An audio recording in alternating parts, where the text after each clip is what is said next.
Hi, friend. I want to take you on a little tour today. Not a listing tour, a town tour. Because I get asked about Bedford constantly, and most of what people know comes from a Zillow search, not from actually understanding the place. So let's walk the Village Green together, and I'll show you what makes this town worth what it costs. It's actually 3 hamlets, not one town. Here's something most out-of-towners don't realize. When people say Bedford, they usually mean one of 3 distinct hamlets: Bedford Village, Bedford Hills, or Katonah. Bedford Village is the postcard version with the historic Village Green, the 1787 courthouse that was rebuilt after the British burned it, and the Bedford Oak, a white oak tree that was already 200 years old when the Puritan settlers arrived in 1680. Katonah, just north, has its own walkable Main Street energy along Katonah Avenue, with the Katonah Museum of Art and the John Jay Homestead nearby. Bedford Hills has its own commercial strip too. So when I'm working with the buyer, the first question isn't, do you want Bedford? It's which of these 3 feels like home.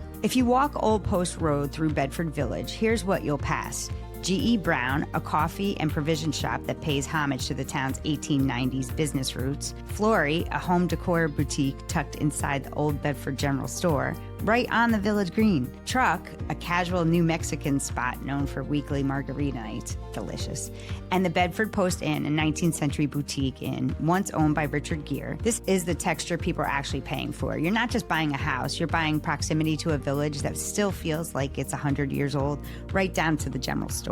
So let's talk real numbers, because they vary more than people expect, even within Bedford. Bedford Village listings have recently run in the $2 million plus range. And remember, your house has to be white. It's true. But right near the Village Green itself, more modest homes, brick ranches, classic colonials have traded between $700,000 and $900,000.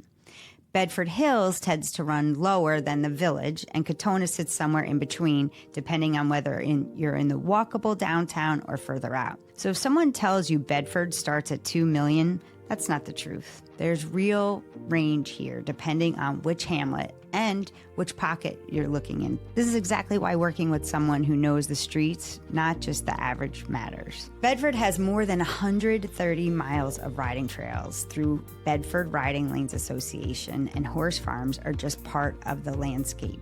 I actually did get almost run over by Richard Gere, I'm just saying, on a horse trail. Rainbow Ridge lets you meet goats, sheep, and carry cows and take a riding lesson. The town also has a real event calendar, the holiday tree lighting, a luminary display called Shine Bright Bedford, sidewalk sales in June and September, and the Bedford Music Festival.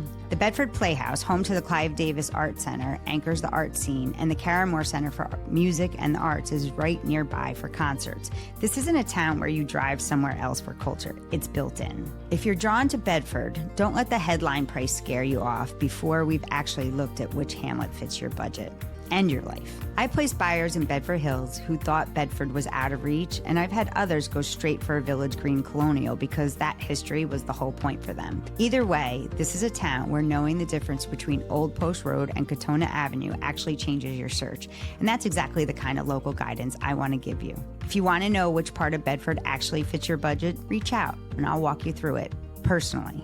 Sending you so much love, friend, and I'll see you in the next one.